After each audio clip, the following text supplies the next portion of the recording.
सुनाई पड़ रहा है ना? Yes ma'am. चलो एलर्जी, बढ़िया है। ये भी आपके ग्रीस से आया है, इंग्लैंड से नहीं है। एलर्जी का मतलब शोक गीत, और ये आया है ग्रीस से। ग्रीस एक कंट्री का नाम है, वहां से ये एलर्जी आया है। एलर्जी का मूल शब्द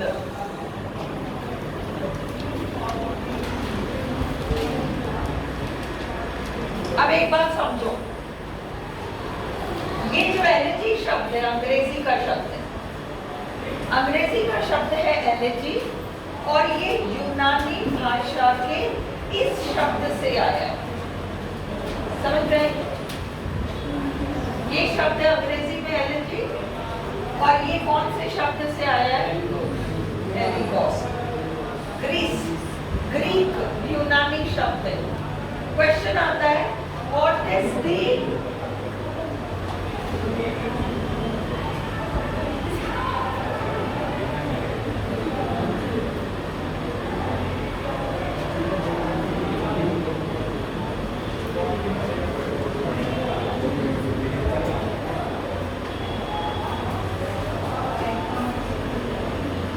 What is the etymology of the word allergy? RPSC पूछता है, एटिमोलॉजी क्या है एलर्जी का? क्या करोगे? एटिमोलॉजी यानी इसकी, इस शब्द की उत्पत्ति कहां से? ये है इस शब्द का एटिमोलॉजी एलिगोस। ये समझ में आ गया? और एलिगोस का मतलब फ्यूनरल लैमेंट।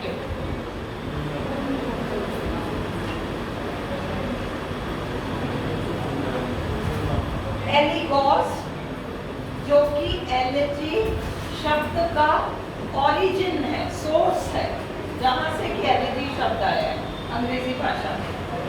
इस शब्द का मतलब है फ्यूनरल लैमेंट। फ्यूनरल क्या होता है? वो जो अंतिम संस्कार वाला जो भी होता है ना, उस समय पर जो विलाप किया जाता है। लैमेंट यानी विलाप। तो फ्यूनरल के मौके पर, किसी व्यक्ति के मरने पर, उसके अंतिम संस्कार के मौके पर जो विलाप किया जाता है वो एलर्जी होता है, एलिगोस। ये समझ में आ गया? हाँ, अब तुम एक बात समझो, एलर्जी,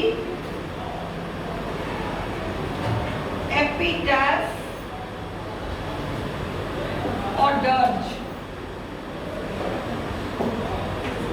ये तीन शब्द जानो। एलर्जी, एपिटैफ और डर्ज मिलते जुलते शब्द हैं। एलर्जी का मतलब किसी के मरने पर शोक प्रकट करके जो विलाप किया जाता है वो एलर्जी होता है। और एलर्जी अपने आप में पूरी एक कविता होती है।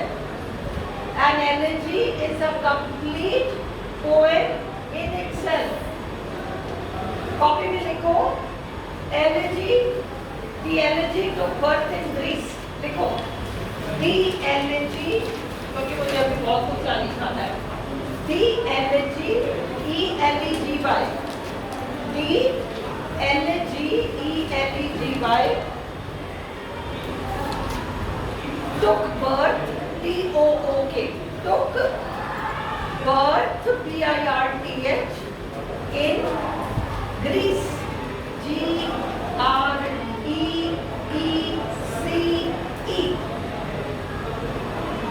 अगला point, the English word elegy, the English word, W-O-R-D, the English word elegy, E-L-E-G-Y, comes from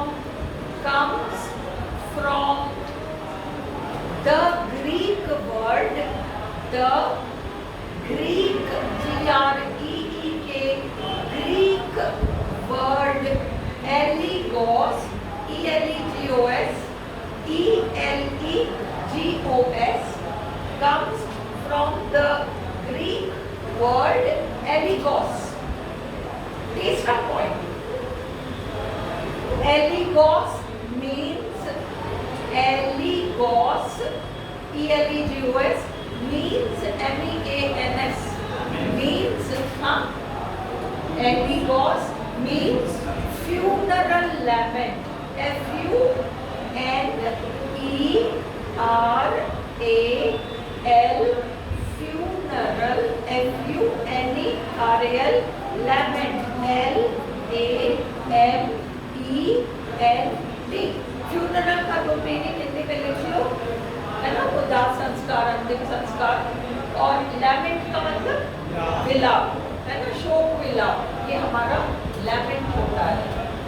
अब देखो तीन मिलते जुलते शब्द, एलेजी, एपिटैफ, अर्ज, डर्ज। अब तुम अगला देखो, an elegy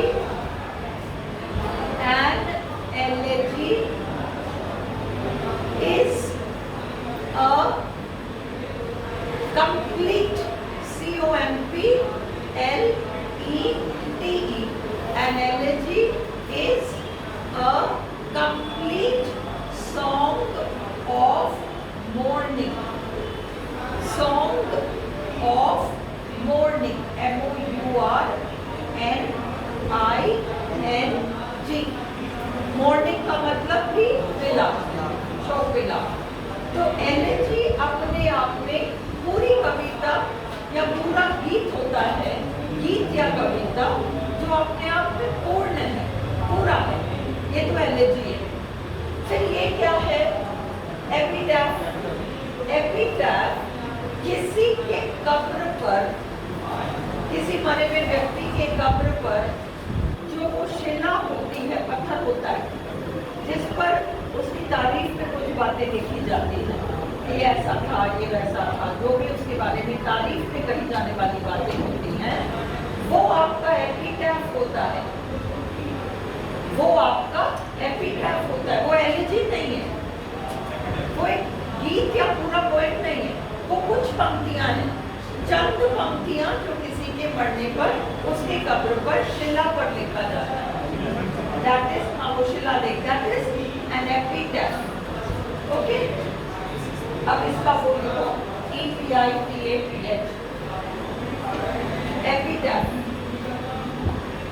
an epitaph, an epitaph, an epitaph, EPITAPH consists, CONSISTS, and epitaph consists of a few lines, a few FEW lines, LINES, of praise, PRAISE, तारीफ, PRAISE, a few lines of praise written,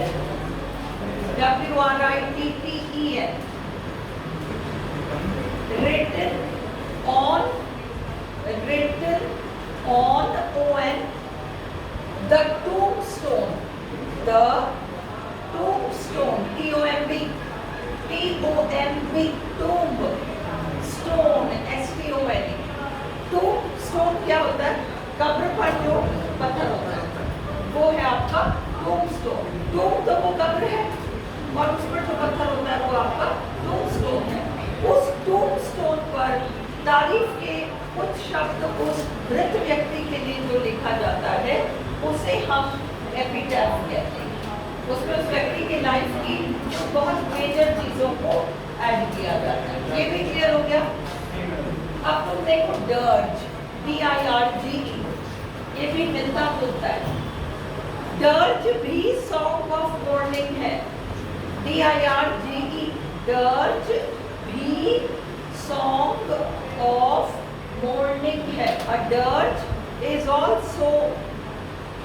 song of lament or mourning. A dirge is also a song of lament, L-A-M-E-N-T, or mourning, M-O-U-R-N-I-N-G, a song of lament or mourning. ठीक है, तो फर्क क्या है? Elegy और दर्ज में क्या फर्क है? अब समझो। सामान्य रूप से दर्ज क्या होता है? छोटा सा गीत होता है, छोटा सा एक गीत होता है, और अक्सर वह छोटा सा गीत किसी बड़े नाटक के अंदर, कोई नाटक है, उस नाटक का कोई पात्र मर गया, उस पात्र के मरने पर उस नाटक के ही अंदर एक दर्ज लिखा जाता है। एलिजी तो अपने आप में एक अलग ही चीज है। आपके कोर्स में पोएट्री की किताब में एलिजी मिल जाएगी, अलग सी, वो तो अलग ही पोएम है, वो किसी नाटक वाटक का हिस्सा नहीं है, वो तो इंडिपेंडेंट है, मुक्त है। पर दर्ज अक्सर किसी लंबी रचना के अंदर डाला जाता है। शेक्सपियर के कई नाटकों में कोई हीरोइन मर गई, कोई मर गया, तो उसके मरने पर कोई दूसरा कैरेक्टर उस मरे हुए व्यक्ति के लिए छोटा सा गीत गा देगा, वो आपका दर्ज हो जाएगा। फर्क समझ में आ गया? कैसे?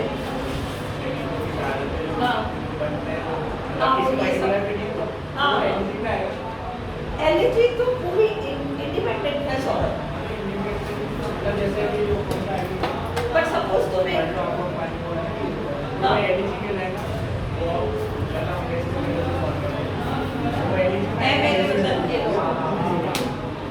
तो ये जो है तुम्हारा, अभी देखो मुझे आगे बढ़ने दो। लिसन, एलिजी बिल्कुल मुक्त एक गीत है, और दर्ज अक्सर, हमेशा नहीं, दर्ज एक्चुअली लंबाई में बहुत छोटा होता है, एलिजी थोड़ा बड़ा होता है और ये थोड़ा सा छोटा होता है, और अक्सर किसी बड़ी रचना का हिस्सा होता है दर्ज। सुनो सुनो, मैंने अभी कंटिन्यू नहीं किया, यहाँ तक समझ में आया?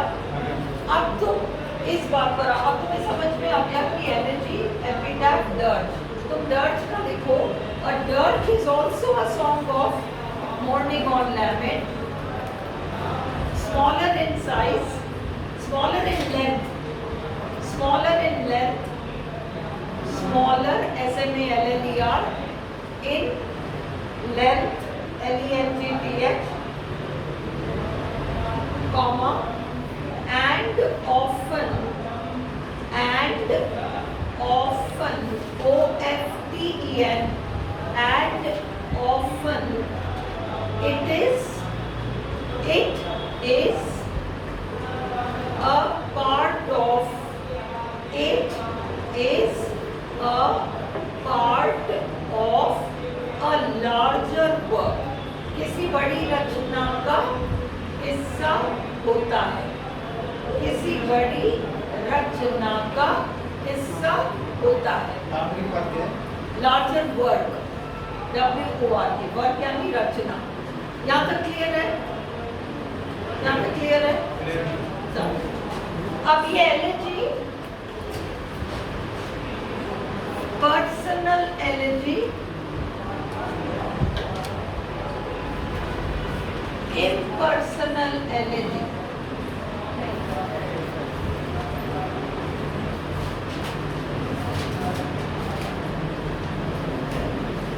पर्सनल एलिजी, पर्सनल एलिजी का मतलब कभी का कोई दोस्त मर गया, कोई जानकार मर गया, कोई है ना, जिससे कि कभी को लगा है, उसके मरने पर कभी जो लिखेगा एलिजी, वो पर्सनल एलिजी है।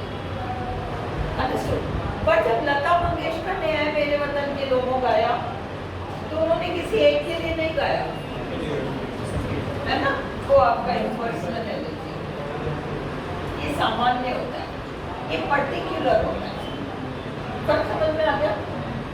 भूपेन, ये तो पर्टिकुलर है और ये आपका जनरल है। ये भी क्लियर है? Is this clear? Yes ma'am. अब हम दो किस्म की एलर्जी देखिए, 2 टाइप्स ऑफ एलर्जी। एक तो तुम्हारा ट्रेडिशनल एलर्जी, सामान्य रूप से जो एलर्जी में होता क्या है बेसिकली ये समझो।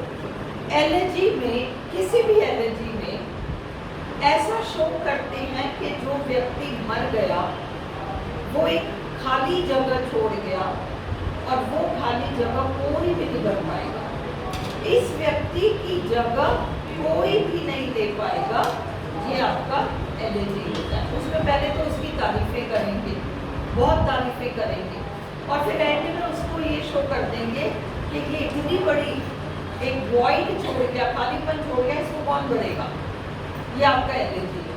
ठीक है, अब एलर्जी में ही, क्योंकि एलर्जी का जन्म बेसिकली ग्रीस में हुआ और बहुत पुराने समय में हुआ। जिस समय पर एलर्जी ने ग्रीस में जन्म लिया, उस समय अगर हम देखें कि लोग क्या करते थे, कमाते खाते कैसे थे, तो वो क्या करते थे, गडरिये होते थे, ग्वाले होते थे, यही होते थे वो लोग, गडरिये ग्वाले होते थे। तो जो मरने वाला व्यक्ति होता था वो भी अक्सर कोई गडरिया ग्वाला और उसी के ऊपर लिखा जा रहा है ना। तो इस तरह का एलर्जी एक ग्रामीण परिवेश में होता है, रूरल बैकग्राउंड, इस तरह का पैस्टोरल, इस तरह की एलर्जी एक तो सामान्य एलर्जी है और दूसरी एलर्जी है pastoral allergy. Pastoral allergy, pastoral allergy, देखो इंग्लिश का शब्द है पैस्चर, मैदान, घास भरा मैदान, पैस्चर है ना, पैस्चर। अब पैस्चर क्या करता है, पैस्चर जो भेड़ वगैरह होते हैं वो इधर उधर भटकने लग जाते हैं ना, तो उनको लाइन में इकट्ठा करके चलता है, वो पैस्चर, वो एक्चुअली गडरिया होता है, गडरिया होता है। क्लियर हुआ? तो पैस्टर, और इससे शब्द आया पैस्टोरल, ये ग्रामीण से संबंधित, गांव से संबंधित, ग्रामीण बैकग्राउंड से संबंधित। अब ये जो पैस्टोरल एलर्जी है, इसका भी जन्म ग्रीस में हुआ है, और इसमें क्या करते थे कि मरने वाला कोई भी हो, भले ही उनका सम्राट मर जाए, भले उनका सम्राट ही मर जाए, वो सम्राट को एक गडरिये के रूप में देखेंगे, वो सम्राट एक गडरिया है, ऐसी होगी पैस्टोरल एलर्जी।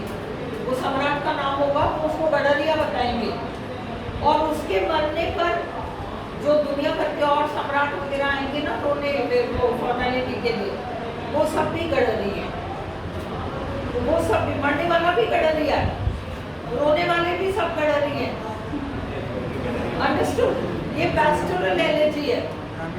मरने वाला भी शेपर्ड है, shepherd, SHEPHERD, shepherd, SHEPHERD, shepherd, तो पैस्टर शेपर्ड होता है। तो पैस्टोरल एलर्जी में भले कितना बड़ा आदमी, कितना महत्वपूर्ण आदमी कोई भी हो, वो मर जाए, उसको एक गडरिये के रूप में ही वो उसकी कल्पना करेंगे, और उसके मरने पर जो रोने वाले आए हैं वो सारे भी गडरिये होंगे, और इसी तरह से उसकी तारीफ की जाएगी, वो ऐसा था, वो ऐसा है, वो ऐसा है। तो पैस्टोरल एलर्जीज थोड़ी लंबी होती है, पैस्टोरल एलर्जीज लेंथ में थोड़ी लंबी होती हैं, और पैस्टोरल एलर्जी में, पैस्टोरल एलर्जी के अंदर एक अलंकार लगेगा, एक अलंकार यूज होगा जिसको हम एलेगरी के नाम से जानते हैं।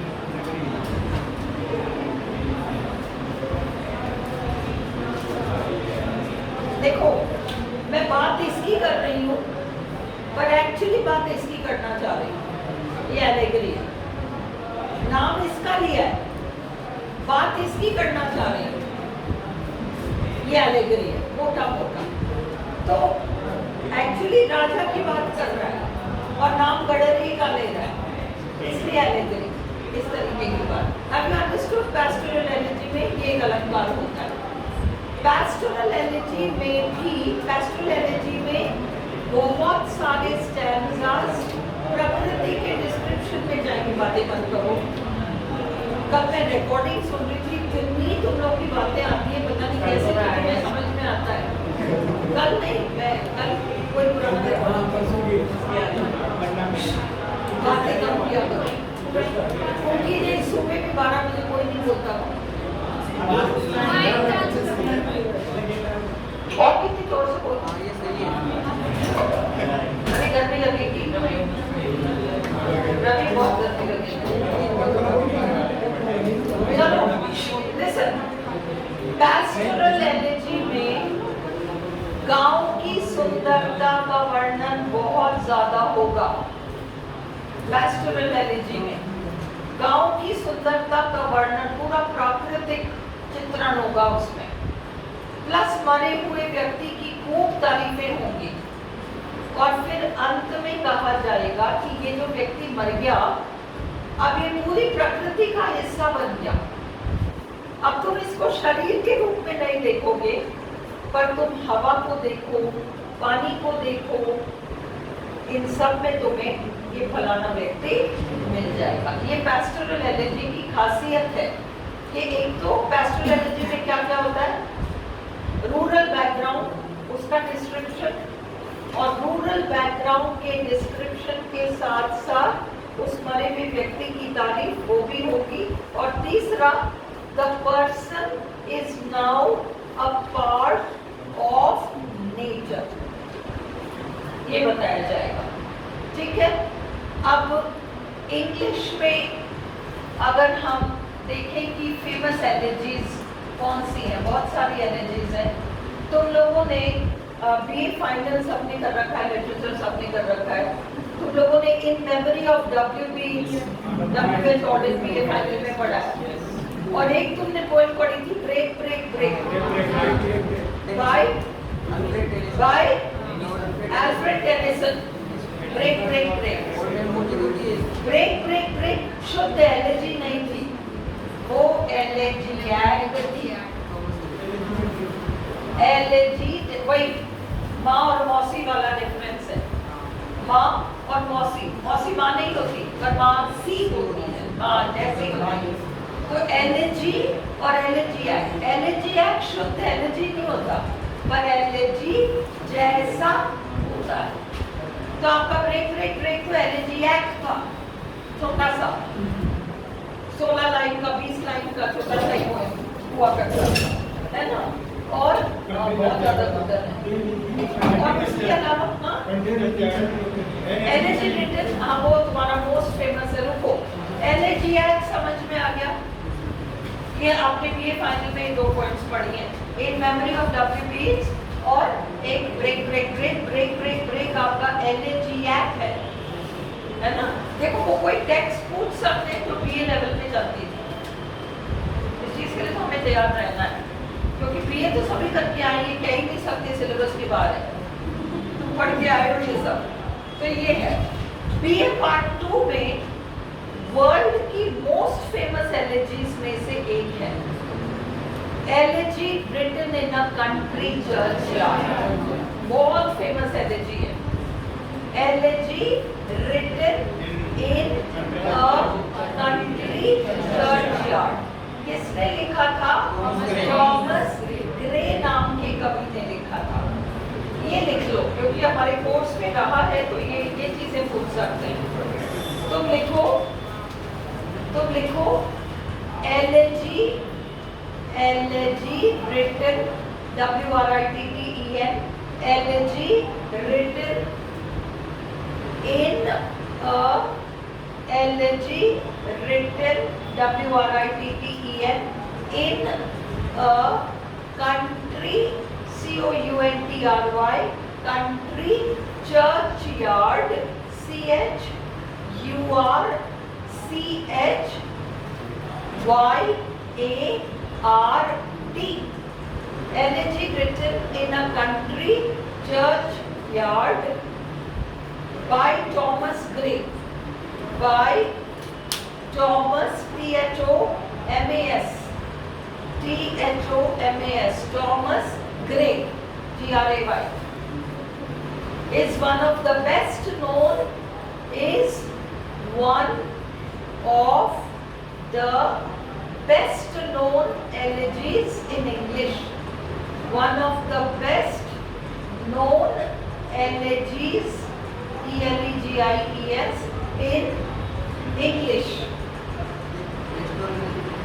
हाँ? पूरा है, पूरा ये पेस्टोरल गांव के कब्रिस्तान का है ना?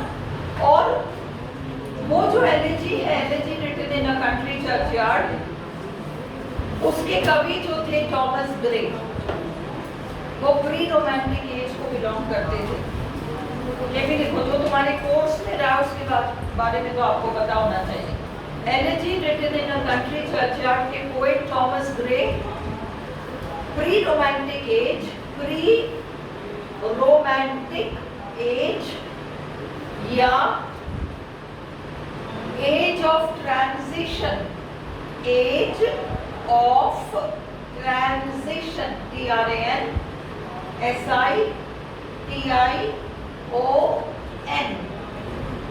को बिलोंग करते थे, transition TRANSITION, age of transition को वे बिलोंग करते थे।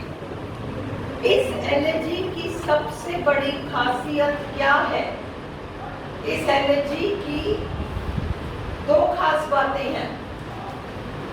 फर्स्ट ऑफ ऑल, ये पर्टिकुलर विलेज, एक पर्टिकुलर विलेज के कब्रिस्तान के बारे में है, और उस कब्रिस्तान में जितने भी लोग दफन पड़े सबके बारे में।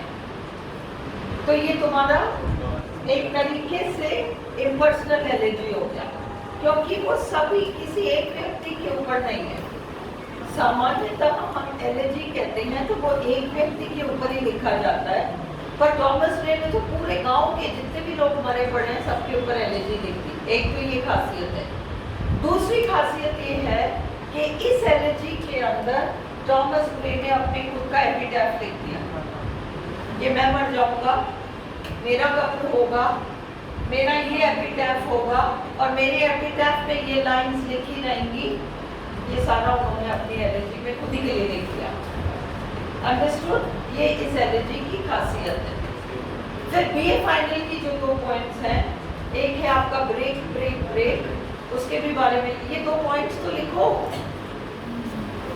Elegy written in a country churchyard लिखो। In this elegy,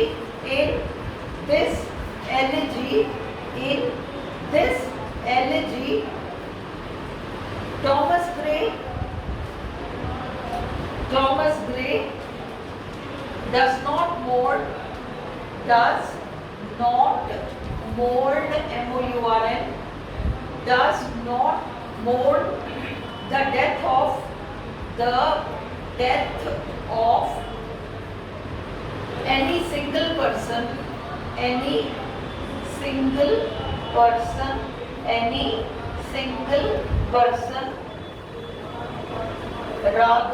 rather यानी बल्कि, rather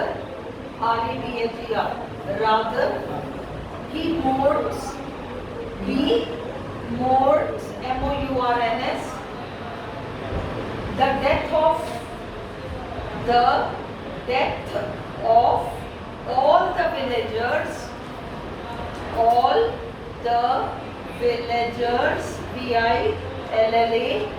VILLAGERS, of the hamlet, HAMLET. First, second point, in this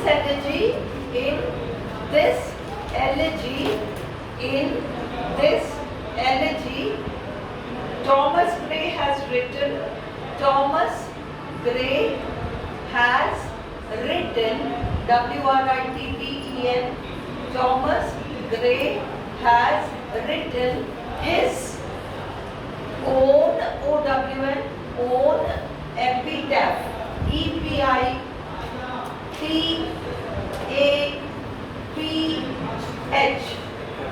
epitaph. Clear है? His elegy, उनकी elegy किसके नाम लिखी है? Richard West. His elegy is dedicated, D-E-D-I-C-A-T-E-D, dedicated to Richard West. Richard, R-I-C-H-A-R-D, Richard West, W-E-S-T. अब अगला point लिखो. The poem break, the lyric, L-Y-R-I-C, छोटा सा गीत है. The lyric break, the lyric break, is written, W-R-I-T-T-E-N, by Alfred Lord Tennyson. Alfred, A-L-F-R-E-D, Alfred Lord, L-O-R-D, Tennyson, T-E-N-N-Y-S-O-N.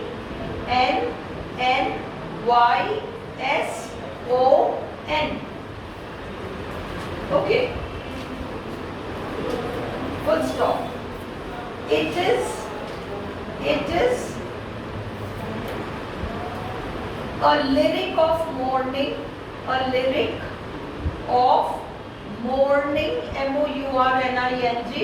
It is a lyric of mourning for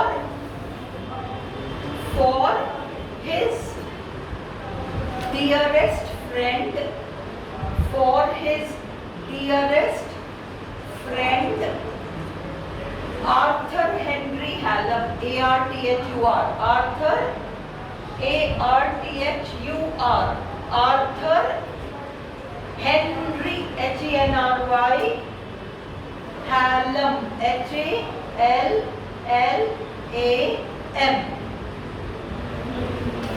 ठीक है?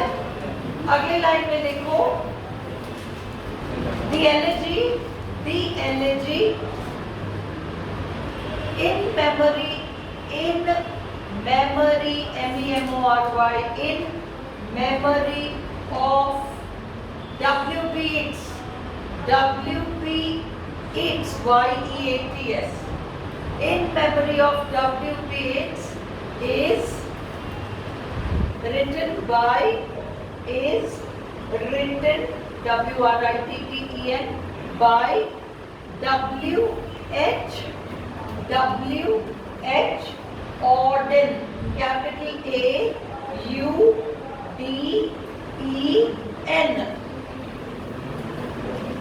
A-U-D-E-N, full stop. अगला, it is a modern elegy. It is a modern elegy, M-O-D-E-R-N, modern elegy. कैसे हुई modern elegy? भाई traditional elegy में व्यक्ति मरता है तो कभी कहता है वो मर गया, वो इतना महान था और वो इतनी बड़ी खाली जगह छोड़ गया, कौन करेगा उसे. ये ट्रेडिशनल एलिजी है. मॉडर्न एलिजी में W.H. Auden कहते हैं, W.B. Yeats मर गए और मर गए तो क्या हुआ, सभी को एक दिन मरना है. और एड्स ने भी बहुत सारी बेवकूफ़ी भरी बातें कही थी. जब वो जिंदा थे तो लोग उनकी आलोचना कर सकते थे, पर मरने के बाद मरे हुए व्यक्ति की बुराइयां थोड़ी हम करते हैं. इसलिए आज के बाद एड्स की बुराइयां लोग नहीं करेंगे, है ना. तो ये मॉडर्न एलिजी है, कोई दुख नहीं कि वो मर गया, ये वो कुछ नहीं है. बस लास्ट में थर्ड पार्ट में दुख प्रकट किया. अदरवाइज पूरी एलिजी में बिल्कुल प्रैक्टिकल कि अगर कभी मर गया तो कभी को उठा के बाजू पे क्यों बिठाते हो, वो आपकी हमारी तरह है. हम भी अमरणीय, वो भी अमरणीय। वो मर गया तो कोई बात नहीं, वो कई ऐसी बातें कह गया जो उसको नहीं कहनी चाहिए थी, पर अब दुनिया वाले उसको उन बातों के लिए माफ कर देंगे। ये मॉडर्न एनर्जी है। स्वर में परिवर्तन है, बहुत बड़ा परिवर्तन है ना। उसको इतनी तारीफ वारीफ ऐसा कुछ नहीं किया, एंड में किया है थोड़ा बहुत। Is this clear? क्योंकि ये 3 पॉइंट्स आपके बीए के कोर्स में है, तो इसके बारे में थोड़ा थोड़ा बेसिक तो आप लोग जानते हैं। Is this clear?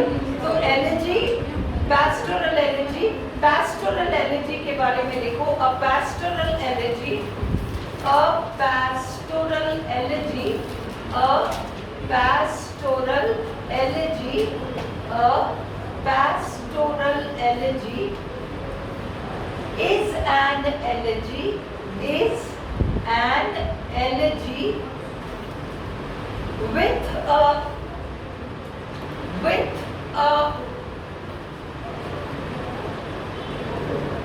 rural background, rural, R-U-R-A-L, rural background, rural, R-U-R-A-L, background, B-A-C-K-G-R-O-U-N-D,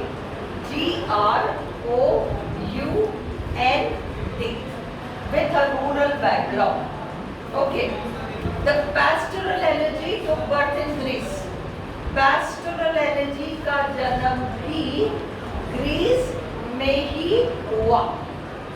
pastoral elegy का जन्म ग्रीस में ही हुआ,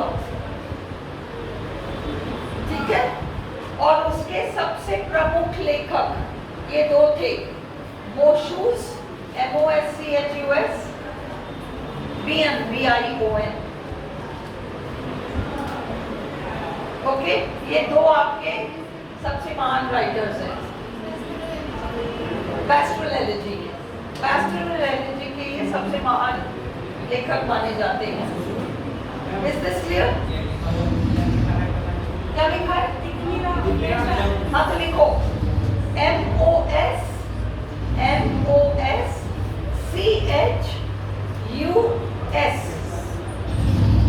and Bion, capital B-I-O-N, B-I-O-N, R-A-R-E-R, 2 famous writers, TWO2 famous writers of the pastoral elegy. Pastoral, P-S-T-O-R-A-L, elegy, B-I-O-N, Bion, नाम है बियन, B-I-O-N, ठीक है, complete. अब ये एलिजी कंप्लीट है, फोन बंद कर दो।